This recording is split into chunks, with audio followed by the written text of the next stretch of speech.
last day already. It's kind of sad that it's come around this quickly. But, yeah, heading in to see a couple of shows. Then got a couple of gigs later on. Might come back in between. It is the last day, and I have a strong desire to go and see everything. But I'm knackered, and I think I'll reach a point where I'm just pushing it, and I'll just be sat there staring and not laughing and enjoying. So, be kind to yourself. Don't sort of push it for the sake of it. You're getting quite a lot of glare off of the egg there, slightly disappearing. Yeah, so heading in now. Watch a couple of shows later on. That'll be the end of my Fringe 2022. All right, updates later.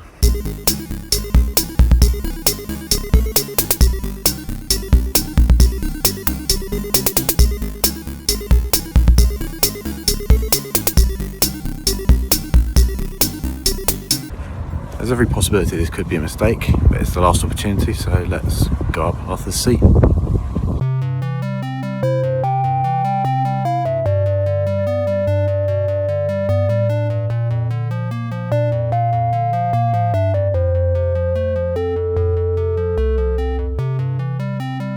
Yeah, there hasn't been much talking on the way up because I'm fucking knackered. That's the top just over there. Not far to go.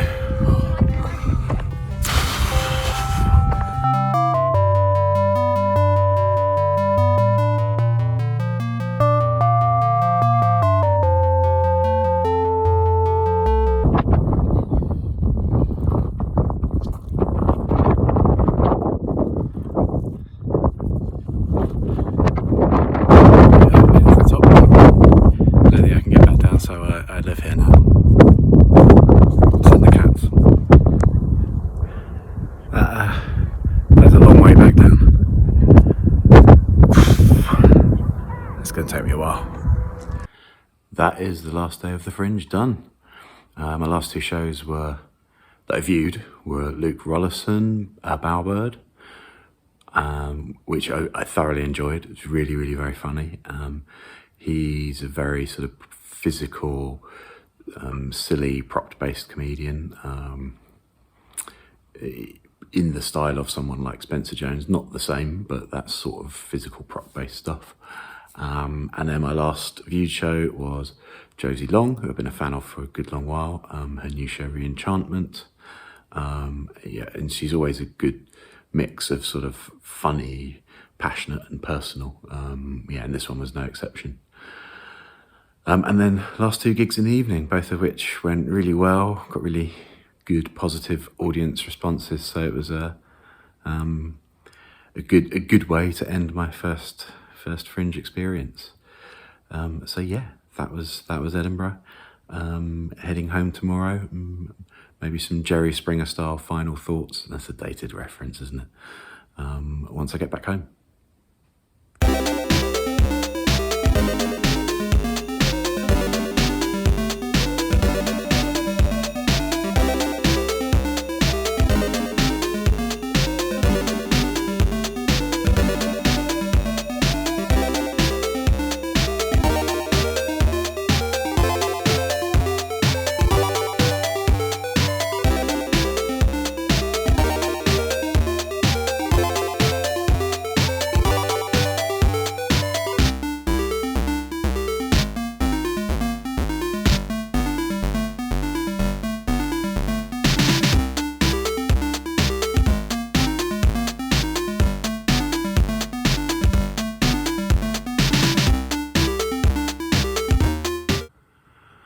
Back down south now, after a journey which took an hour and a half longer than it should have because trains.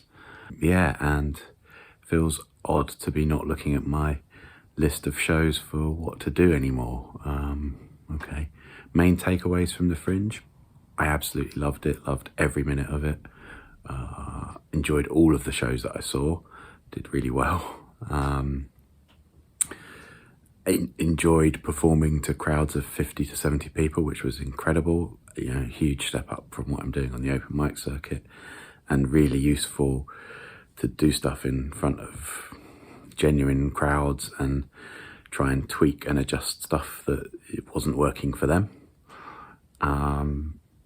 Yeah, no, loved it. And also, you know, the main thing was enjoyed spending time with lots of lovely people and just constantly bumping into people I knew and getting to chat and catch up with them. It's very odd to go to a city in technically another country and just be constantly bumping into people you know. I loved that part of it as well.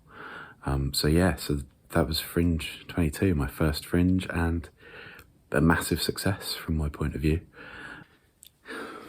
Right, I am now absolutely exhausted.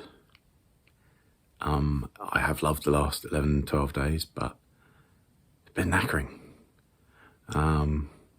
So I think I'm just going to go back to sleep. Yeah. That'll do. That's your lot for ThatBaldyFella's Fringe Diaries, because I'm not at the Fringe anymore. So yeah, that's it. Okay, bye now. Bye.